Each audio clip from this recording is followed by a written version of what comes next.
Liyabingelelwa lonke ngegama lenkosi uJesu Kristu. Ngithanda ukukhumbuza ukuthi sikuhlelo oluthi isambulo impendulo yokwesaba kwethu.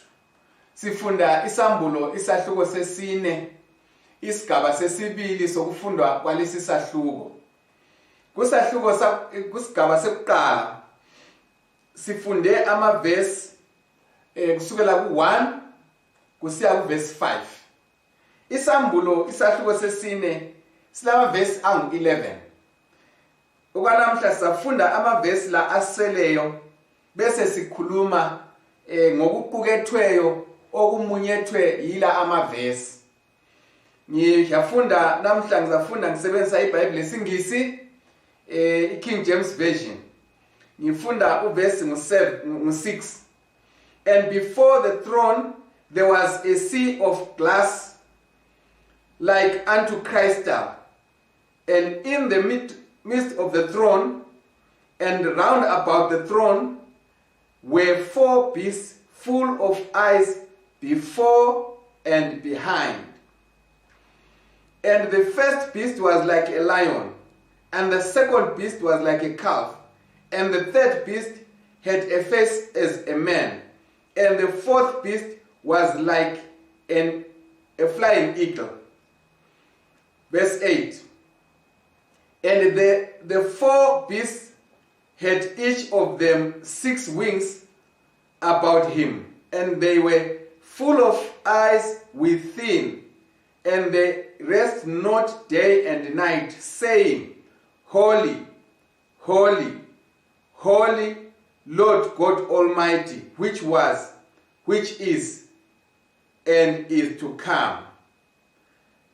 And when those beasts give glory and honor and thanks to him that sat on the throne, who liveth forever and ever, the 24 elders fall down before him that sat on the throne, and worship him that liveth forever and ever, and they cast their crowns before the throne, saying, Thou art worthy, O Lord, to receive glory and honor and power, for thou hast created all things, and for thy pleasure they are and were created.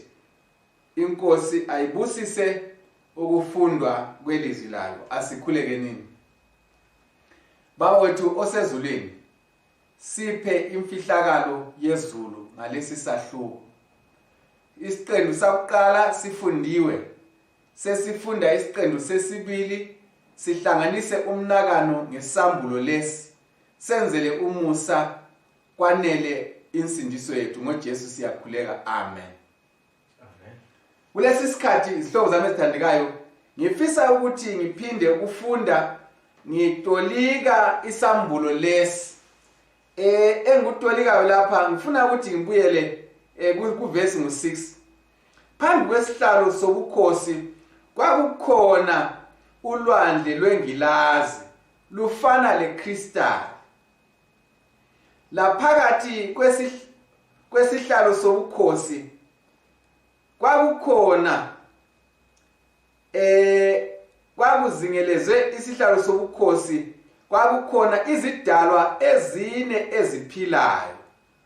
Zazigcwele ke amehlo ngemuva laphambili. Lezi zidalwa eziphilayo esakuqala sasifana lesilwane, esesibili sasifana lethole, esesithathu sasilobuso bomuntu, esesine sasifana lokhozi kumbe singathi ingqungqulu ephaphayo. Lezi zidalwa ezine eziphilayo zilempiko ezingamachumi ayisithupha. Zilempiko eziyisithupha. Ileso la leso sidalwa ngokukhethekileyo emaceleni wonke laphakathi zigcwele amehlo. njalo kazila kuphumula imini lobusuku zisithi ingcwele ingcwele ingcwele inkosi yethu uNkulunkulu uSomandla owayekhona okhona ozakuba khona. Nxa izidalwa lezi zikhuluma lamazwi zimnika udumo lobukhosi lamandla ohleli esihlalweni lokubonga ophila kuze kube nini lanini. Abadala abangama24 baziwisela phansi phambi kohlezi esihlalweni sobukhosi bese bemkhonza ophila kuze kube nini lanini. Bapholisele imiqhele yabo phansi phambi kwesihlalo sobukhosi besithi ufanele Nkosi ukwamukela ubukhosi lodumo lamandla ngoba wena wadala izinto zonke la ngentando yakho zikhona zadalwa. Ngamabala aqhakathekileyo la esikhuluma siwaphatha. Ngifisa ke ukuthi ngesikhatshana nje sigijime ngikhumbuzane lathi sonke ukuthi isambulo lesi isahluko sesine isambulo esigqamileyo esikhuluma ngesihlalo sobukhosi lezinto ezizungeze isihlalo sobukhosi lezidalwa ezizungeze isihlalo sobukhosi. Kake ngiphinde futhi isambulo isahluko sesine sikhuluma izinto ezibalulekileyo. Sikhuluma uJohane lapha uyabizwa uyamenywa uyaqoqwa atshengiswe izinto ezibalulekileyo kusukela ekuqaliseni. Ubona umnyango ovulekileyo. Nxa esebone umnyango ovulekileyo abone ngale isihlalo sobukhosi lohlezi phezu kwesihlalo sobukhosi kufanekiswe lokho okubonakalayo uzungezwe ngumchilo wamakhosikazi. Umchilo wamakhosikazi otshengisa umusa kaNkulunkulu. Umchilo wamakhosikazi siyawazi kuGenesis isahluko 9. Umchilo wamakhosikazi uza ngemva kwesehlakalo sokubhidlika, ngemva kwesehlakalo sokujezisa, ngemva kwesehlakalo sokuthonisiswa lokugwetshwa lokujeziswa komhlaba owawukhona ngesikhathi sikaNoah.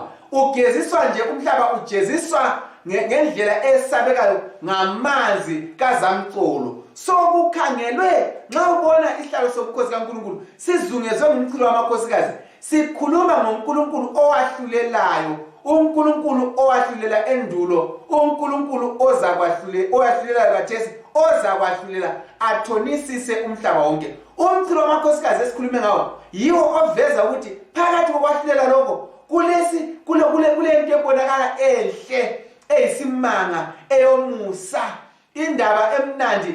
Isikhathi sikaNoah sokwahlela kwaba lomchilo wamakhosikazi. Phakathi kokwahlulela kaNkulunkulu kulabantwana bakaNkulunkulu abanikwa ilembu elimhlophe, umchilo wamakhosikazi ukuthi umusa wami ulanele. Ngifisa ukubeka kube sobala ukuthi indaba yesihlalo le esibonakala kusahluko sesine sika Revelation indaba yokwahlulela. Umhlaba uyahlulelwa. uJohane usemenyeza ukuthi funa ubone okuzakwenzakala ngemva kwalokho. Ngemva kwalokho uJesu esenyukele ezulwini kungene indaba yokwahlulela. Umhlaba usekwahlulelweni. Ngifuna ukuveza ugwalo lwesambulo lukhuluma lomhlaba owahlulelwayo. Ukumemeza okukhulu komsindo ozwakalayo lokumemeza kwezithunywa lokukhala lokophondo ukuthi kwazwakala ilizwi kwangathi luphondo kwangathi ngumsindo wamanzi amanengi. Amazwi la engakhuluma sizawezwa phindwa kulesi sambulo. Sayiphinda kwazwakala umsindo kwangathi luphondo kwangathi itrumpet kwangathi ngumsindo wamanzi amanengi ashayanayo.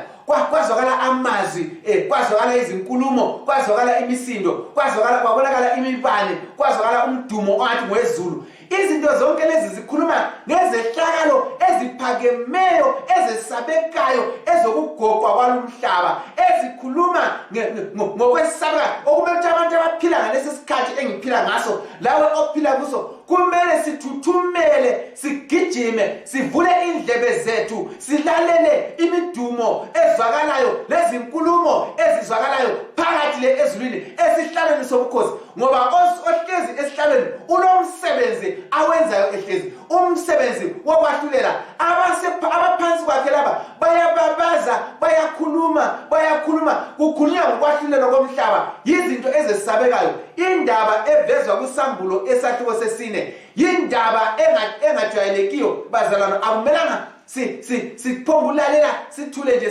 singanakani kakhulu ngifuna ukuthi nxa sikhuluma ngesambulo isahluko sesine wonke umuntu kavule indlebe zakhe kalalelisise imisindo lemibane lokuduma kwezulu lomchilo wamakhosikazi umchilo wamakhosikazi lilembu elimhlophe elithi ngena woza yikho kuthiwe ngabona umnyango uvulekile kusambulo sesine kwabona umnyango uvulekile ngaba lethuba lokubona ngaphakathi ngabona ohlezi esihlalweni ngabona abazungeze isihlalo ngabona abadala abangamachumi amabili lane ngabona bewisela phansi imiqhele yabo bezehlisa phambi kwesihlalo sokuthonisisa nxa uNkulunkulu ehlezi esihlalweni yisihlalo sokuthonisisa ngamanye amazwi this is the judgment throne the throne room of God indlu yesihlalo sobukhosi sokubusa lesihlalo sokwahlulela lesihlalo sokuthonisisa lesihlalo sokwehlukanisa izinto kumiswa okumiswayo kusamukela okwamukelayo kuvinjwa okuvinjwayo kubuyiswa okubuyiswayo ngifisa kulevezi lahlobo zami ethandeka isambulo isahluko sesine yisahluko sokwahlulelwa komhlaba ukuvezwa kwendaba lalapho uJesu akhona lalapho umdala akhona lokwenziwayo ezulwini indaba yokubuyisana okuthiwa yi-atonement isambulo isahluko sesine siveza umdala ehlezi bese siveza izidaba bese siveza abadala abangamachumi amane lane bese siveza ke izehlakalo ezandulela ukuthi sibone sesisiya kusahluko 5 isingeniso sendaba enzeka ezulwini okumele wonke umuntu abheke khona amehlo ethu ahlale esesihlalweni ngifuna ukuveza futhi lesi sihlalo silithemba labakholwayo lesi sihlalo siyisiqiniselo sabakholwayo ukuthi uNkulunkulu kasunduzwanga ekubuseni uNkulunkulu kasunduzeli ekubuseni uNkulunkulu usendaweni yakhe noma singangena ezinhluphekweni noma singangena ekwesabeni noma singangena ekuguleni noma singangena ekulimaleni noma singangena kuyiphinkinga uNkulunkulu usesihlalweni noma usathane ngethusela ngaziphi indlela langemibuso nangamandla nangezingilosi ezakwayo amadimoni angethusela noma ngangayiphinto uNkulunkulu uhlezi esihlalweni yisiqiniselo samakholwa xa uNkulunkulu ehlezi esihlalweni akulanto ezakwenzakala izulu lingaduma ngapha umbani uphayime ngapha abantwana bakaNkulunkulu bangathuthumela kodwa bazaphepha engozini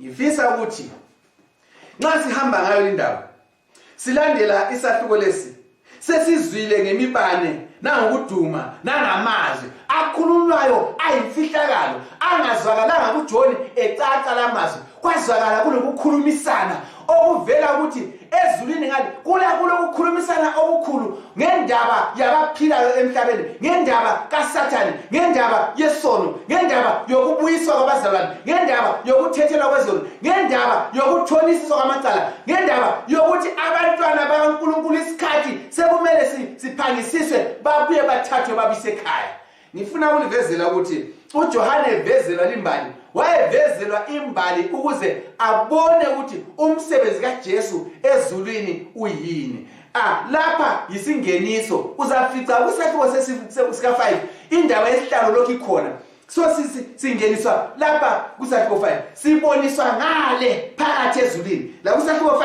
saboniswa ngale phakathi ezulwini isahluko 4 lo 5 zibambene zikhuluma indaba nye kodwa izabe iseluleka ivuleka icaca so angizi kuthatha isikhathi eside ngizama ukuveza lapha ngoba indaba ehamba izahluko ezimbalwa indaba le engithe indaba yokwahlulela indaba yakaNkulunkulu ohlezi esihlalweni indaba kaNkulunkulu obusayo is governing the world. Uyabusa izizwe zonke lomhlaba wonke owawayo umhlaba lemihlaba engawanga. Uhleze esihlalweni sakhe ukuthi enze zonke izinto zibuye zizokhothama ngakuye.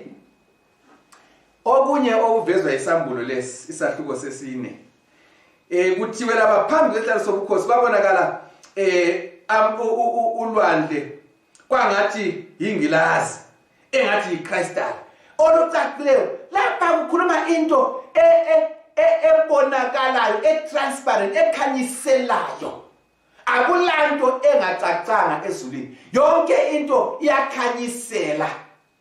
Kutshengisani lokho? Angithi sizakuzwa lapha sekubuya ukukhulunywa ngezidalwa ezilamehlo indawo yonke. Indaba ekhulunywa lapha bazalwane yikuthi akulamfihlo, akulanto efihlakeleyo, akulanto ezasala ingavunjulwanga.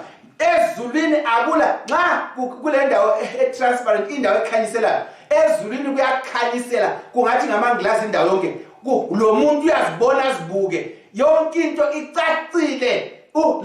Lezi ngilosi lezidalwa lezi elamehlo indawo yonke ziveza ulwazi lokujula kokubona lokuzwisisa kukaNkulunkulu ukuthi kakulanto esithakeleyo emehlweni akhe. Izidalwa zakhe lezi ezikhulunywa lezi ziveza ukukhanya lokucacisa lokuveza lokubonakalisa lokukhanyisa izinto zonke. Ezulwini akulanto engafihlakala, akulamuntu ongafihlela izulu noma yini. Yonke into uthi yena nxa sekhuluma kuMateyu wakhulume kuLuka athi okwenziwe ebunyameni kuza kuvela ekukhanyeni, ngoba izulu liyakhanyisa, uNkulunkulu uyikukhanya. uJesu uthi mina ngiyikukhanya kwezwe, abahamba lami abazukuhamba emnyameni baza kuhamba ekukhanyeni, ngoba ukukhanya kaJesu kukhanyisa yonke into. Impilo iyacaca. So impilo yoMkristu nxa ngikhuluma lawe, impilo yakho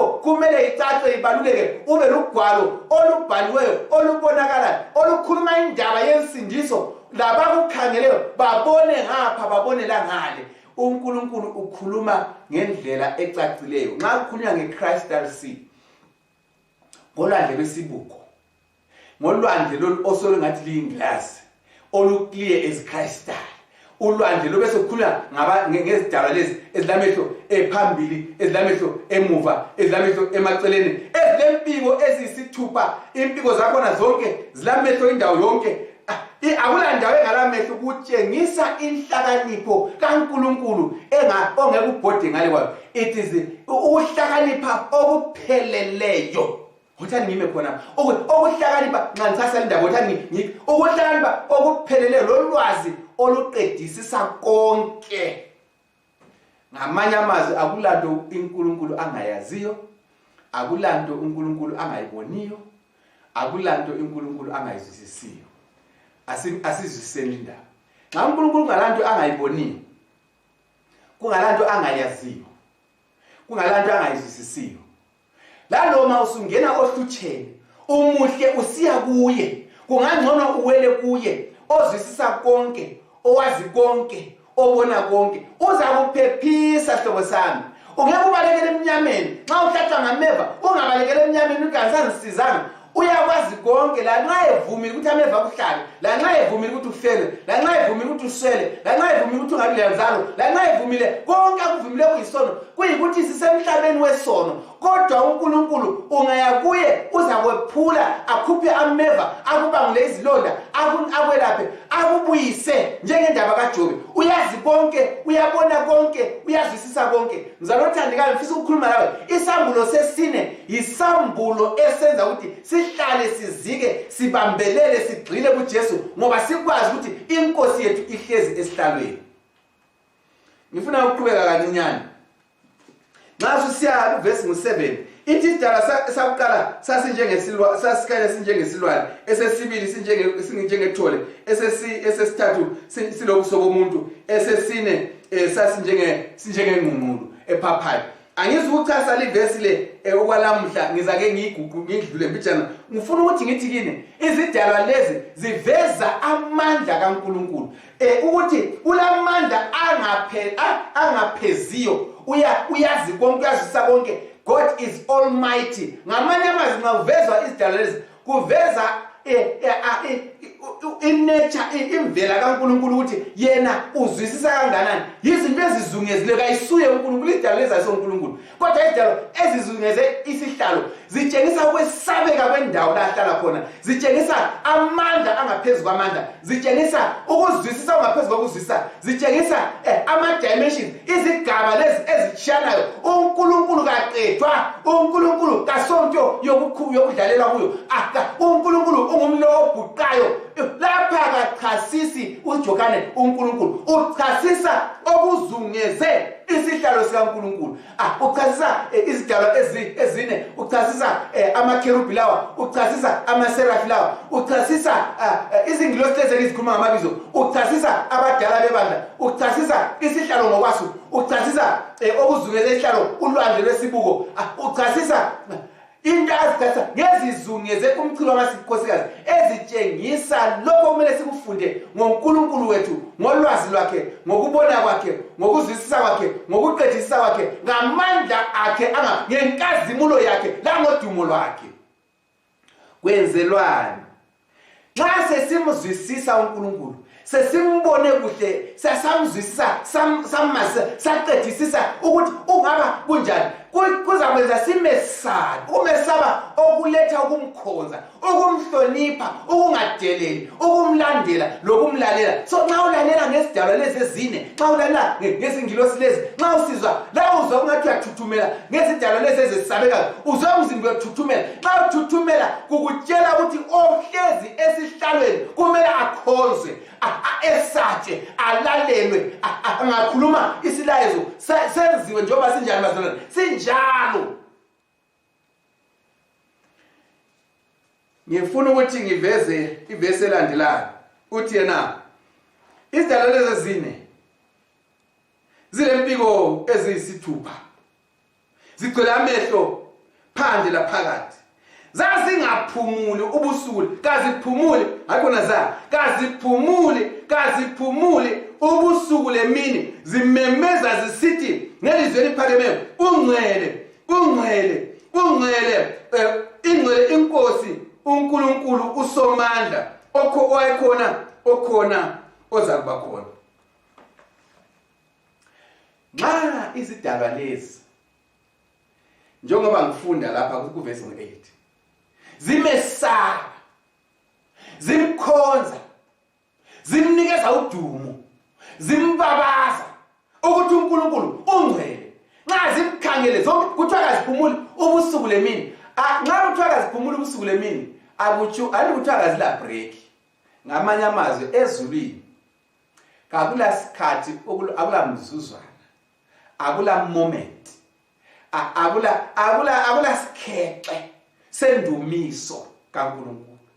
So nxa silapha emhlabeni singamkhonzi, singamdumisi, singamesabi, singelandaba laye, singanakala ukuthi uNkulunkulu nxa efuna sibamba ngamandla, ufuna simkhonze ngoba uyini yena, ufuna simkhonze. Hayi bazalwane, hayi isihlobo sami, uNkulunkulu kafuni ukuthi umkhonze nxa uthi yena uyaswela ukukhonzwa. Ukhonzwa izidalwa ezisabekayo, mina ngiyintwana nje, ngifaka unyonyo, nobunyonyo obungcono, ngiyintwana nje, kakula lutho la. uNkulunkulu ukhonzwa izidalwa ezisabekayo, ezibhayima imlilo, ezilamehlo indawo yonke, ezisabekayo, ziyababaza nxa zimkhangele ngokuzwisisa ezilakho, ngolwazi ezilalo, ngokuba seduze ngobungcwele. Zithi ungcwele, zona thina nxa singazikhangela sithi zingcwele, lezi ngilosi sithi zingcwele, zona aziziboni zingcwele, zizazi uNkulunkulu kunguye yedwa ongcwele, ofanele ukukhonzwa, ofanele ukudunyiswa, ofanele ukulalelwa, ofanele ukulandelwa.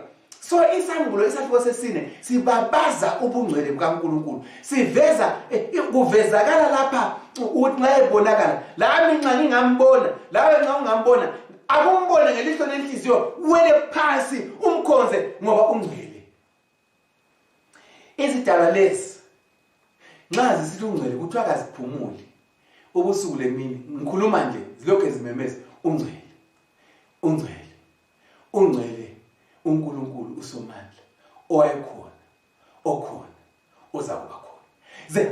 Aziphambanisi, azithandabuzi ukuthi wayekhona, azithandabuzi ukuthi ukhona, azithandabuzi ukuthi uza kuba khona. Ngamanye amazwi, nxa uNkulunkulu sikwathi wayekhona izolo, singathandabuzi ukuthi ukhona lamanje, singathandabuzi ukuthi uza kuba khona. Phela kuhle ukuthi simlandele, kuhle ukuthi sihambe laye, kuhle ukuthi sibe ngabantu bakhe, kuhle ukuthi sizijikele ngaphansi kwezinyawo zakhe, kuhle ukuzidela lokulahlela konke, lokuthatha impilo siyibeke sethembe kuye akutshoyo, sikubambisise njengezithembiso ezingapheziyo, ezingekuphutha.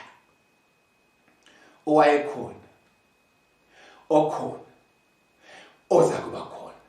Nxa uNkulunkulu wayekhona ezwisisa konke kwendulo, esazi isisusa, ekhona ezwisisa okwanamhla lenhlupho zami, lokuswela kwami, lokwehluleka kwami, lokona kwami, ekhona elindele ukuthi ngivume isono, ezangithethelela, ekhona ezakuba khona nxa sekuphela yonke indaba yokuphila kwami, ezakuba khona nxa sekuphela zonke izinto, eqoqa umhlaba wonke, ebutha izinto, ezakuba ekhona. Nguye wokuqala, nguye wokugcina. Ake ngatsho futhi ekuqaleni ngathi nxa uNkulunkulu engaba ngowokuqala empilweni yakho abe ngokugcina, yiyo into efisakalayo. Yenza uNkulunkulu abe first and the last in your life. Kukonke ukukhetha kwakho, God must be first and he must be last. Kamikho konke endlalele abuya agoqele into yonke eyakho, impilo yakho yonke, kungaba umsebenzi wakho, ngaba ngabantu bakho, ngaba ngabazali bakho, ngaba yini yakho, kumbe ibusiness lakho, kumbe yini yakho, kumbe impilo yakho, kumbe kwini. uNkulunkulu kabe yikho konke, kukho konke abe ngokuqala, aqale abe isiphetho, avale avule, enze konke empilweni ngoba ukhona, akhonzwe, athandwe, ahlonitshwe, alalele. Ivesi esiyakiyo uvesi 9 siyayiphutsha nje kathesi. Uvesi 9 uthi zonke izikhathi. Ivesi le ngiyayithanda kakhulu, ithi zonke izikhathi, whenever, zonke izikhathi. Nxa lezi zidalwa zazinika udumo kuNkulunkulu, zimnika udumo lenhlonipho lamandla, zimbonga ohlezi esihlalweni, ophila kuze kube nini lanini. Abadala abangu-24 abazungeze isihlalo babekhonza ophila kuze kube nini lanini, bakhiphe imiqhele yabo, bayiwisele ezinyaweni zakhe. Asikubambeni. Lizana lidalwa zithi ungcwele, ungcwele, ungcwele uNkulunkulu uSomandla, owayekhona, okhona, ozakuba khona. Kuthiwa nxa ziseze njalo zingakayiphutshi indima, abadala babehlezi ezihlalweni zabo, ngoba kwakulezihlalo ezingama-24 behlezi ezihlalweni. Nxa zibiza lezi zidalwa lezi, abadala babehlezi. Nxa zonke zithi ungcwele, ungcwele, babesizwa benomlando, they were prompted, babesizwa befuqwa ukuthi bakhonze, babesebe beziwisela phansi, babesebe khipha imiqhele bayibeke phansi ezinyaweni zakhe. Zithi owayekhona, okhona, ozakuba khona, babuyele futhi ezihlalweni. Ngiziqale kutsha, zithi ungcwele, babuyele futhi. So ezulwini, izihlobo zami ezithandekayo, kuyakhonzwa, kuyakhonzwa uNkulunkulu, uyakhonzwa izikhathi zonke.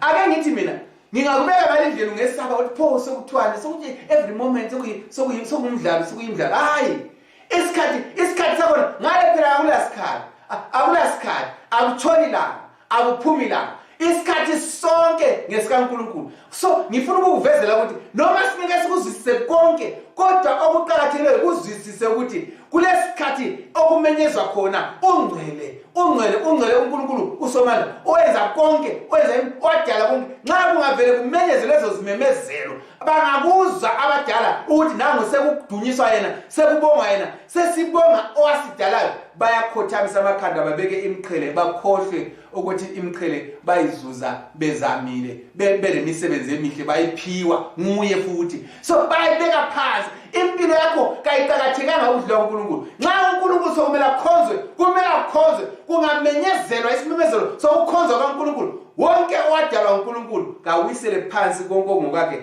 athi lapha ngiyakhothamisa elami ikhanda. ngizama univezela ngendlela elula ukuthi uNkulunkulu kasweli abakhonzi kodwa uyakudinga wena ukuze ube ingxenye yobukhosi, ube ingxenye yabaza kuphila ebunaphakade, ube ingxenye yalabo abazaphiwa imqhele, ube ingxenye yalabo abamthandayo, ube ingxenye yegugu yamagugu akhe.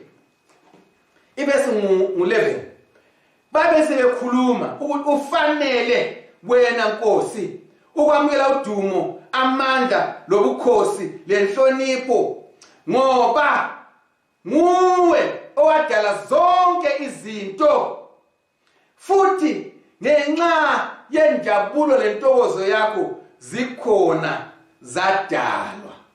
So udunyiselwa uNkulunkulu, udunyiselwa ukuthi nguye owadalayo, akula mbango lapha ekudaleni kwakhe. Wahlulela ngamandla akhe ukuthi nguye owadalayo. So ngifuna ukuyigoqa ngalindlela ngoba sizangena ku-5 ngesikhathi silandelayo. Indaba yokwahlulela le, uNkulunkulu ulesizathu, ulelungelo, ulamandla okwahlulela izinto azidalayo. Wazidala elenjongo, wamisa injongo yempilo yazo lezo zinto azidalayo. Ngenxa yalokho izinto lezi zonke ezadalwayo kuhlanganisela mina, kuhlanganisela wena, kumele zenze, zifeze, ziphile njengenjongo yokudalwa kwazo. USathane wasengenisa uhlupho, abantu baphambuka. uNkulunkulu usebenza phakathi kwethu la ngayona le inkathi, la ngalesi sikhathi ukuthi asibuyise, asazise ukuthi nguye owadala impilo yethu, nguye wasidalayo, kakula mbango. Ngenxa yalokho kumele simkhonze, kumele sibalekele isitha, simkhonze yena yedwa owadala izulu lomhlaba lemithombo yamanzi. Ngifisa ukugoqa inkulumo yethu namhlanje sithi isambulo isahluko sesine silezinto ezibalulekileyo, kulezinto ezibonakalayo. Number 1, kulomnyango ovulekileyo, umnyango wethemba lokusindiswa kwamlawo, umnyango womusa. Umusa ungakavalwa, khetha uJesu. Okwesibili, kubonakala isihlalo sobukhosi. uNkulunkulu usebukhosini uyabusa. Gayi kubekwa ngenxa usesimkhethile, kakhethwa yini, uvele uyabusa. Waqala izinto zonke, uyabusa. So thina kumele simhloniphe, simlandele, simlalele, simkhonze, simamukele, sibalekele isitha. uNkulunkulu uyabusa. Nxa uNkulunkulu ebusa ehlezi esihlalweni, akulanto engaphandle kwamandla akhe. Uzaqoqa zonke izinto azibuyise endaweni yazo. Uyahlulela nxa ehlezi esihlalweni.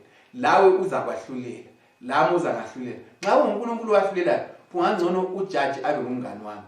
Kungangcono ilawyer elimele elamukelwa ngujaji eliloya nguJesu libe ngumngani wami. Kungangcono imithetho yakhe ibe ngumngani wami. Ngizama ukukuvezela uhlezi esihlalweni usebenzisa yona leyo mithetho, ungabi labanye uNkulunkulu ngaphandle kwami. Ungazibazela isithombe, ungasikhothameli, ungasikhonzi, ungaliphathi ngezegama likaNkulunkulu. Khumbula usuku lweSabatha olugcinela ungcwele. Ungabulali, ungafeli, ungebi. Ahambe lawo wonke amavesi asayafika ekucineni. Ngithanda ukukhumbuza imithetho nale nguye uzakwahlulelwa ngayo. Uyahlulela. So nxa esahlulela, wahlulela egxile emithethweni eyisimilo sakhe, emele isimilo sakhe. Phezu kwalokho ulomusa, umcilo wamakhosi kasiwubonile. Kanti-ke kasweli ndumiso. Hlanganyela kundumiso kaNkulunkulu, hlanganyela lezi dala zasezulwini, hlanganyela lezi ngilosi, hlanganyela labadala abantu. Adunyise uNkulunkulu owayekhona, okhona, ozakuba khona, owadala zonke izinto ezisemhlabeni, ezadalelwa injabulo yakhe lentokozo yakhe. Sengathi uNkulunkulu angakubusisa nxa ulalela leli lizwi, asikhuleke ndawonye. Nkosethandekayo, siyakubonga. Ilizwi leli selingathi lingaba yinhlanyelo enhle empilweni zethu. Sikukhonze, sifuze lezi zidalwa ezine, sifuze izingilosi zasezulwini, sifuze abadala abangama-24 abakhothamisela amakhanda abo, bathi ufanele ukudunyiswa lokukhozwa lamandla ngoba wadala zonke izinto, uzidalela injabulo yakho. Lathi sengathi singaphila impilo eyinjabulo kuwe, ukuze ngomhla wokuza kukaJesu kuthiwe bantwana bami, madodana ami, madodakazi ami, lithembekile kokuncane, ngenani empilweni elayilungiselwa umhlaba ongadatshulwa. Sengathi ungaba injabulo yethu leyo ngoJesu siyakhuleka. Amen.